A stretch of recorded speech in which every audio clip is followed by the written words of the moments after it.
여러분 안녕하십니까. 10월 25일 간편뉴스의 이병찬입니다. 김용 민주연구원 부원장의 정치자금법 위반 혐의를 수사하는 검찰이 닷새 만에 다시 여의도 민주당 내 민주연구원에 대한 압수수색 영장을 집행했습니다.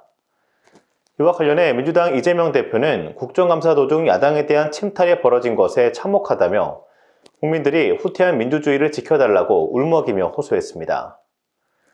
검찰은 앞서 지난 19일 민주연구원 압수수색을 시도했으나 민주당의 반발에 부딪혀 영장 집행을 하지 못한 바 있습니다.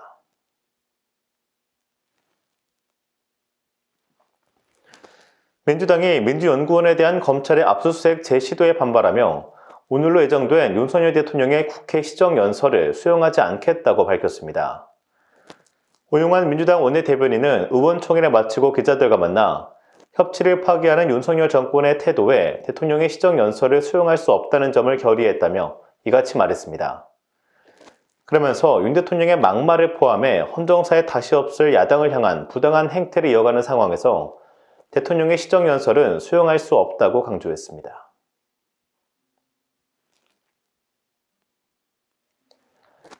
필리핀 세부 공항에서 대한항공 여객기가 활주로를 이탈하는 사고가 발생한 가운데 사고 원인으로 브레이크 시스템 고장이 추정되고 있습니다. 필리핀 당국과 국토교통부에 따르면 사고 여객기 기장은 착륙 당시 브레이크 시스템 경고등이 들어왔고 활주로에서 속도를 줄이지 못했다고 진술한 것으로 알려졌습니다. 당시 여객기에는 승객 162명과 승무원 11명이 타고 있었고 현재까지 인명피해는 없는 것으로 파악됐습니다.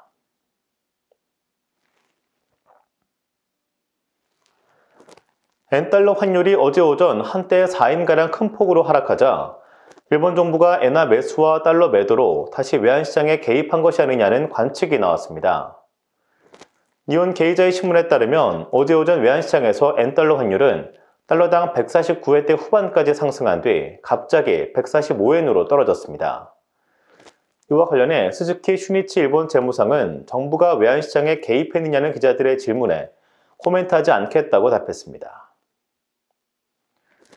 날씨입니다. 화요일인 오늘은 전국 대부분 지역이 맑겠습니다.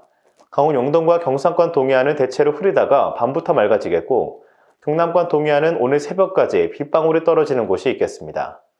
아침 최저기온은 1도에서 9도, 낮 최고기온은 14도에서 18도로 예보됐고 미세먼지 농도는 전 군역이 좋음 수준을 보이겠습니다. 이상으로 10월 25일 간편뉴스 마치겠습니다. 시청해주신 여러분 감사합니다.